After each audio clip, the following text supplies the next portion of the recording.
Services को salute करते हैं कि उन्होंने मुंह तोड़ जवाब दिया और सारा देश इकट्ठा होकर एक ही आवाज में कहता रहा कि अब हद हो चुकी है, अब जवाब देना चाहिए। और जिस तरह से डिफेंस सर्विसेज ने तुरंत उनके जो टेररिस्ट कैंप्स हैं उन पे हमला किया, उनकी डिफेंस एस्टैब्लिशमेंट पे हमला किया, लाहौर पे हमला किया, तो इस बात से सारा देश उनके साथ है और आपको सल्यूट करता है। पहली बात तो ये। दूसरी बात कि युद्ध विराम कैसे हुआ, क्यों हुआ, कई सवाल उठते हैं। उसके बारे में मैंने पहले भी कहा था कि एक स्पेशल सेशन ऑफ पार्लियामेंट बुलाना चाहिए। उसके बाद कांग्रेस पार्टी ने, बाकी सब दलों ने भी यही बात दोहराई। उसका जवाब सरकार से नहीं आया। अब युद्ध विराम हुआ है तो निश्चित रूप से हम दोबारा यही सवाल करेंगे कि आप जल्द से जल्द स्पेशल सेशन ऑफ पार्लियामेंट बुलाइए, क्योंकि हम मॉनसून सेशन तक तो वेट कर नहीं सकते। अभी तो उसमें कई महीने बाकी हैं और सवाल उठते रहेंगे और अगर जवाब नहीं मिलेगा तो जो वातावरण है उसमें करवाहट आ जाएगी। हम नहीं चाहते कि वातावरण में करवाहट आए। स्पेशल सेशन का अगर ऐलान करते हैं तो बहुत अच्छी बात है। पिछली बार आपको याद होगा कि जब 26 लोगों को बेरहमी से पहलगाम में मारा गया और टेररिस्ट ने मारा, उस समय उसके बाद ऑल पार्टी मीटिंग हुई और मैंने पहले भी कहा था कि मुझे तो अच्छा नहीं लगा कि इतना बड़ा हादसा हुआ हो, इतना बड़ा आक्रमण हुआ हो, जहां 26 लोगों की मृत्यु टेररिस्ट के हाथ हो गई हो और मंत्री जी उस बैठक में शामिल नहीं थे। उनको शायद ये लगता था कि बिहार की इलेक्शन ज़्यादा महत्वपूर्ण है। फिर वो बॉलीवुड भी गए, केरला भी गए। शायद उनको लगता है कि कहीं भी हादसा ऐसा हो जाए, चाहे मणिपुर में जो भी हो जाए, जाना जरूरी नहीं है। और मैंने ये भी सुना है कि पहलगाम ने उनका उनको जाना था और वो भी पहलगाम में नहीं गए। उन्होंने अपना जो फैसला था जाने का वो वापस ले लिया, वहाँ नहीं गए। मालूम नहीं क्यों नहीं गए। तो इन चीज़ों पे सवाल उठते हैं और मुश्किल ये है कि कोई सवाल देने वाला है, जवाब देने वाला है नहीं। हाँ, तो ना सवाल उठेंगे ना जवाब मिलेंगे, तो ना सवाल उठते हैं ना जवाब मिलते हैं। इनको लगता है कि शायद हम कौन होते हैं। ये अच्छी बात नहीं है। अब आप डोनाल्ड ट्रंप को भी देख लीजिए, रोज के रोज वो प्रेस के सामने आते हैं, रोज के रोज जवाब देते हैं। उनको जवाब भी उनके सवाल भी बड़े करवाहट होते हैं, फिर भी जवाब देते हैं। यहाँ तो मुद्दत भी गए 10 साल से ज्यादा हो गए, कोई सवाल पूछने वाला ही नहीं है, क्योंकि जवाब देने वाला ही कोई नहीं है। दूसरी बात, ये जो मैं देख रहा हूं कि यूएस प्रेसिडेंट ने, डोनाल्ड ट्रंप साहब ने ये कहा है, and I quote, I am very proud of the strong and unwavering powerful leadership of India and Pakistan. I am proud that the USA was able to help you arrive at this historic and heroic decision. While not even discussed, I am going to increase trade substantially with both of these great nations.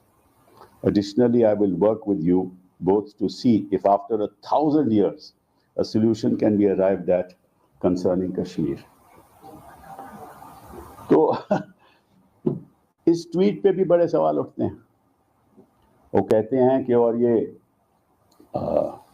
उनके जो secretary of state हैं Rubio साहब, उन्होंने कहा कि भाई पिछले 48 घंटों में बातचीत होती रही।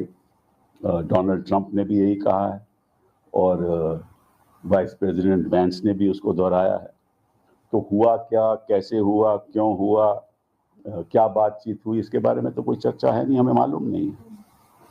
ये भी कहते हैं कि थर्ड पार्टी में एक न्यूट्रल जगह पे एनएसएस मिलेंगे, उनका एनएसए और हमारे एनएसए साहब वहाँ मिलेंगे, दोवल साहब। और उधर जो वैंग यी हैं, जो चाइना के फॉरेन मिनिस्टर हैं, उन्होंने भी बात की हिंदुस्तान से कि यहाँ मतलब के जो, क्योंकि सिचुएशन ऐसी है ना कि दोनों ही एक न्यूक्लियर देश हैं, तो कोई अंतर्राष्ट्रीय स्तर पर नहीं चाहता कि कोई युद्ध ऐसा हो। मुझे याद है इनफैक्ट 2022 में जब प्रधानमंत्री जी पुतिन साहब को मिले, उन्होंने कहा कि इस युद्ध के दौर में कोई जंग नहीं हो सकता। तो ये तो प्रधानमंत्री भी जानते थे कि युद्ध में दौर में कोई जंग नहीं हो सकता। तो फिर उस पे भी सवाल उठेंगे। तो हम आज कोई आलोचना नहीं करेंगे क्योंकि ये वक्त आलोचना का नहीं है। हम इतना ही कहेंगे कि आप स्पेशल सेशन बुलाइए, हम इतना ही कहेंगे कि स्पेशल एक ऑल पार्टी मीटिंग बुलाइए। और मैं राजनीतिक दलों से मैं सलाह तो दे नहीं सकता, बट इतना कहना चाहता हूं कि जब तक सरकार ये आश्वासन नहीं दे कि प्रधानमंत्री जी उस ऑल पार्टी मीटिंग में शामिल नहीं होंगे, तब तक आपको उस मीटिंग में हिस्सा नहीं लेना चाहिए। क्योंकि वो प्रधानमंत्री जी, इतना बड़ा जुल्म हुआ है, हमारे मासूम लोग मारे गए, और प्रधानमंत्री जी उस बैठक में पहले नहीं बैठे और अब भी नहीं बैठेंगे, तो लगता है कि उनको जवाब देने की कोई जरूरत ही नहीं है। मैं आश्वासन इतने कॉन्फिडेंस से कह सकता हूं कि अगर डॉक्टर मनमोहन सिंह जी इस समय प्रधानमंत्री होते तो वो हर जगह में, हर ऑल पार्टी मीटिंग में भी होते, स्पेशल सेशन भी बुलाया जाता, सबके साथ बातचीत होती। तो इन्हीं शब्दों के साथ मैं आपका धन्यवाद करना चाहता हूं और दोबारा अपनी डिफेंस सर्विसेज को सैल्यूट करना चाहता हूं। Sir, the first announcement of ceasefire was first done by the Washington DC and then subsequently by the Indian government and the Pakistan government. How do you see this, sir? No, I have said that several questions arise in this. As I said, I don't want to, at this point in time, we are in a ceasefire situation, and I welcome the ceasefire. Because ultimately, you know what happens. In any war, who is killed? Not the big and the powerful people, not the rich and the mighty, but the ordinary citizens, the soldier, the civilians who have nothing to do with this. They are killed across on both sides. So war is never a solution to anything. Is never a solution to anything. But at this point in time, I don't want to comment on that for the simple reason that if I start commenting on it, people will say that, look, I'm playing politics. I'm not playing politics. I just want answers to be given. And the person who must give those answers is the Prime Minister of India. And a special session be called because this is an event which has in fact resulted in an emotive response throughout the country to stand with the government and to back the government in every action that they take.